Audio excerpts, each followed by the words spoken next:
Hi guys, today we have a little tech tip again and we're going to chat about spooling your reel with braid. Now it sounds like a very simple concept and often when we're on tour and a client or myself needs to change our braid, there are a few small little mistakes that people can make that has got a big effect on your reel and it could actually cause you to lose a fish. So I'm going to show you guys how I spool a reel. This is like in the bush on tour type of scenario. When you're at home, we've got all these fancy little machines where you can put your spool in and can tighten everything up, but this is how you would do it if you are on tour or on a fishing trip and you need to replace your braid. Okay, so no rocket science, just simple important facts which I will point out to you. Right, so one of the very important things is the knot onto the spool, and you can go and watch one of our previous videos on how to do this knot onto the spool. It's very important that that knot must be nice and tight. It shouldn't slip on the spool itself, because if it slips on that spool and you're fighting a big fish, that all the braid on the spool will slip, and that on itself is a big disaster and you will lose a fish like that. And then another very important factor is the way you put the braid onto your spool. It needs to be done under enough pressure so that it's nice and tight on the spool, and while you're fighting a big fish, it will prevent that braid from cutting into the other braid and you're actually cutting yourself off on your own braid. So those are actually the two main factors when it comes to spooling your reel with braid, is a knot onto the spool and then how tight you put that braid onto the spool. I personally prefer putting it on as tight as possible. It's physical labor doing it, it's a bit of a pain sometimes, but it's very important. So just remember that. Don't try, if you get tired, rather rest and wind again, or get a mate to help you wind, but that's got to be on the spool very tight. So those are the two factors that cause people to lose fish for incorrect spooling. How we fish in South Africa, we've normally got a top shot. On this specific reel, I'm going to put it on a 60-pound Whiplash Whip 8 top shot. It's 300 meters, and below that I'll have a 50-pound Whiplash as my backing. So the reason for that is whenever I want to replace my top shot, I just replace 300 meters and the backing stays on the reel. One other key factor is obviously the join between your top shot and your backing, and I like to do the FG knot there. We all know it's a very strong knot, it's a small knot, it's smooth, and if it does go through the guides, it glides through the guides nice and easily. There are other knots you guys can use, a uni to uni or whatever suits you, but I personally like to do the FG when I attach my top shot to my backing braid. Alright guys, so we're going to do a quick little session here to show you guys how we do it, and hopefully that'll work for you. Alright guys, so what I'm going to do is first we're going to put on our top shot onto the empty spool. After we put the top shot on, we're going to grab our backing, and then we're going to fill the reel up to the point where it needs to be filled.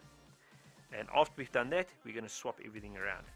And now you'd ask, why am I doing that and why am I going through all that effort? Well, it's quite simple. You don't want to guess. So I could actually go and guess and put the backing on first and sort of guess where the top shot will end, but that could be problematic, because after you've done all of that, you fill the reel and you've estimated it wrong. You've either put on too little or too much braid. So it's a bit of a strenuous process of doing it, but that is the best way of doing it. So, and also ensures that next time you put a 300 meter top shot on of the same braid, you don't have to worry about everything. You just take off your old top shot, put the new one on, and it ends up on the right level here on the spool where you need it to prevent wind knots and everything like that. Right, so let's get going. So for now, just to put it on, I'm going to make quick knots. I'm not going to make the strong knots, the strongest knots I can make, because we're going to take everything off again.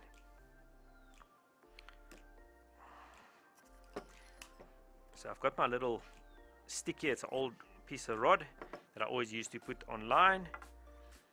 So I'm just going to go through the one guide I've got here. Put it through like that.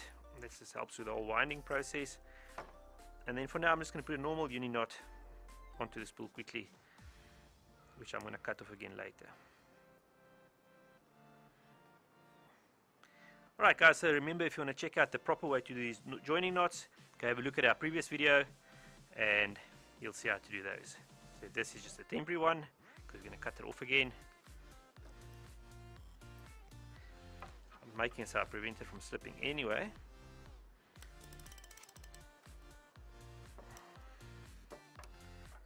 Okay, so temporary knot's on. Grab my scissors, cut the tag end off.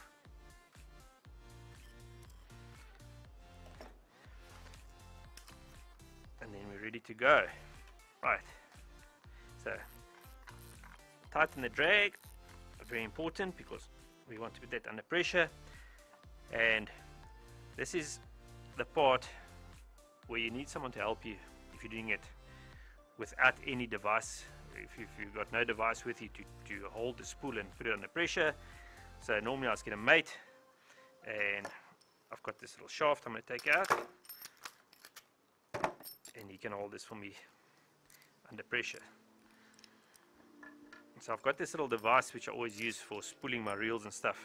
It's just a threaded bar with 2 big washers. I always carry it with me in my gear. And you can use anything, obviously, you don't have to anything like this. So I've got the 2 washers like that, and the person that's helping can put pressure on those washers, and you can obviously tell him when there's enough strain on the spool. It's got to be very nice and tight. So I know exactly how tight it's got to be. You've got to really, it's got to be hard winding it. It mustn't be easy. If it's easy to wind, you know you're not putting enough pressure on the spool. So I'll have a mate holding it. If this gets warm, just grab some old rags, put it on either side, push those washers against the spool like that, and wind it up under pressure. So I'll take a old piece of rag, hold it against the washer on that side, another rag on this side, and that's where you can hold it and keep it under constant pressure when you're winding. Alright guys, so we've got our setup ready here, and I'm going to hand this over to our capable cameraman Duncan, and he's going to hold that for me under pressure, and then I'm going to do the hard labor of winding it on. So you can tighten it a bit more, Duncan, put pressure on it a little bit more, and that's it. So it's nice and tight, and then I'm just going to do the winding and wind this 300 meters of top shot onto the spool.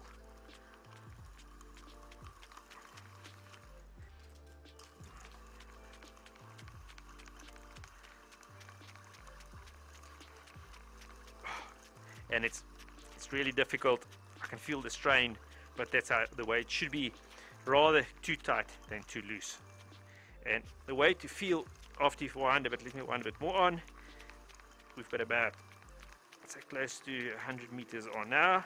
You can literally take your fingernail and just push on the braid, and if it's nice and solid and rock hard, you know you're doing the right job here. So get on and get all of this on.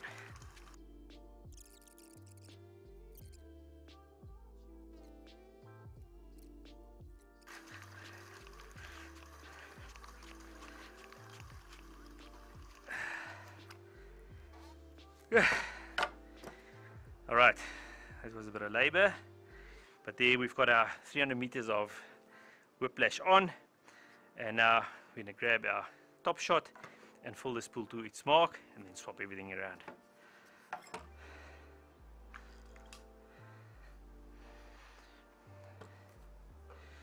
Alright guys, so I can feel this is on nice and tight, so I'm happy with that. Alright, so temporary knot, quick uni to uni, just to join the two. I'm going to do 4 loops or 4 turns around the braid. So it's all temporary, so it's not that important. This is a perfect knot.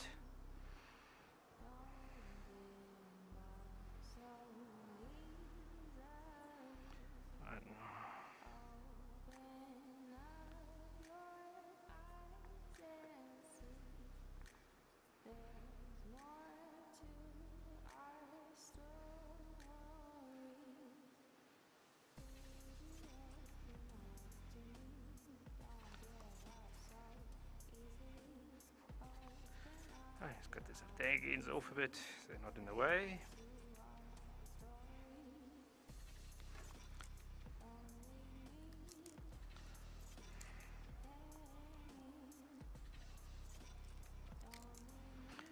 Okay, so we've done that little knot. Make sure it's strong enough, it's good. And then we continue. Okay, Mr. Duncan, got to burn your fingers again.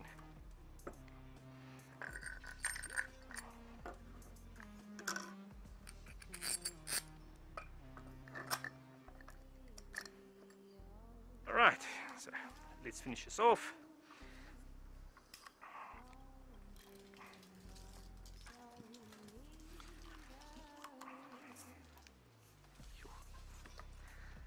A little bit too tight. This thing grabs much more than the last one. Alright, so there we go, nice and tight.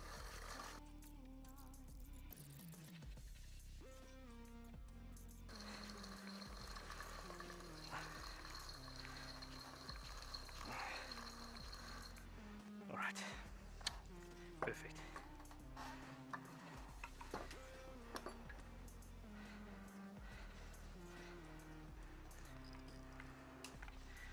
Okay, so we're done now, and the difficulty on camera, you've got a black, on the spinfish, you've got a black line there, and just where you can't see it, the gold spool starts, so that's your guideline for these reels.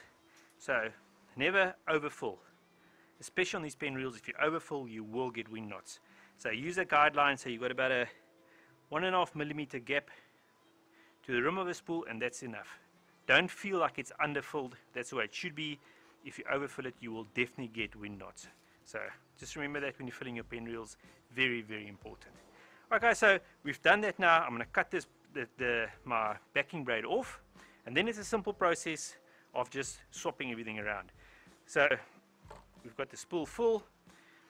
Cut our braid from our bulk spool, and now we're going to swap everything around. So I've got this little shaft. Whenever I go on tour, I always take my cordless drill with me. It just makes life very easy when it comes to this job. So put that little shaft in my drill. Grab the same spool, my bulk spool I always use.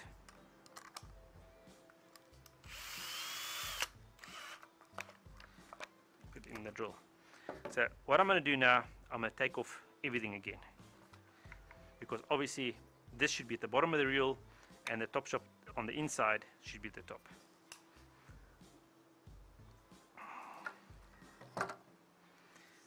Okay, for this purpose, I'm just going to make a simple little knot here. I cut it.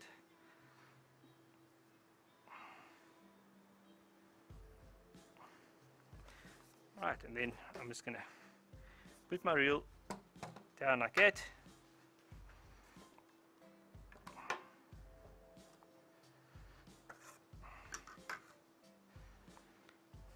And then wind this on.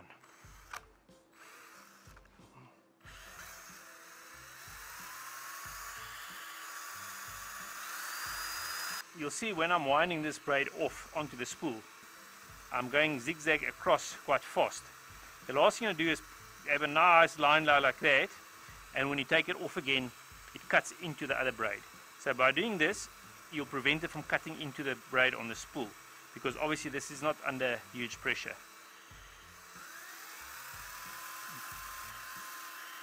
Guys, I can see we're getting to our knot there. We join the top shot to the backing, and there it is over there. Alright, so cut this off, take this spool out,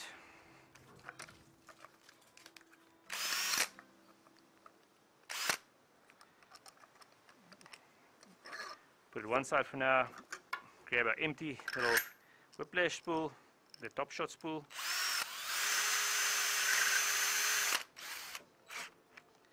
nice and tight. So now we're going to just put our top shot back onto this little spool. There's a nice little sticker in there. So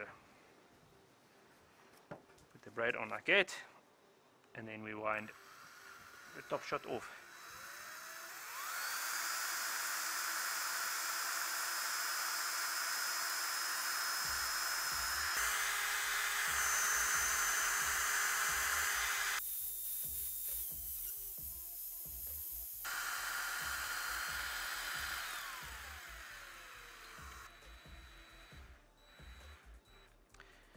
Alright, there we go. So that's all off. Cut the knot off, a temporary knot off the spool there. Clean it up. And that's the first and most difficult part of this whole line winding process done. Alright guys, so now it's just a question of reversing everything we did. So from here it's very easy.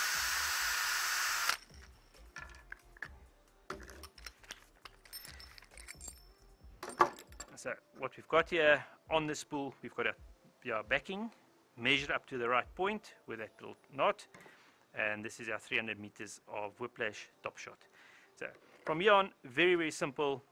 You're going to make the knot onto your spool, put this backing on to your reel until you get to the knot you've made, grab your top shot, do your figure of 8 or FG knot, whatever you want to join it, and fill the spool up, and we'll come back to that original mark we marked, and that's it, done.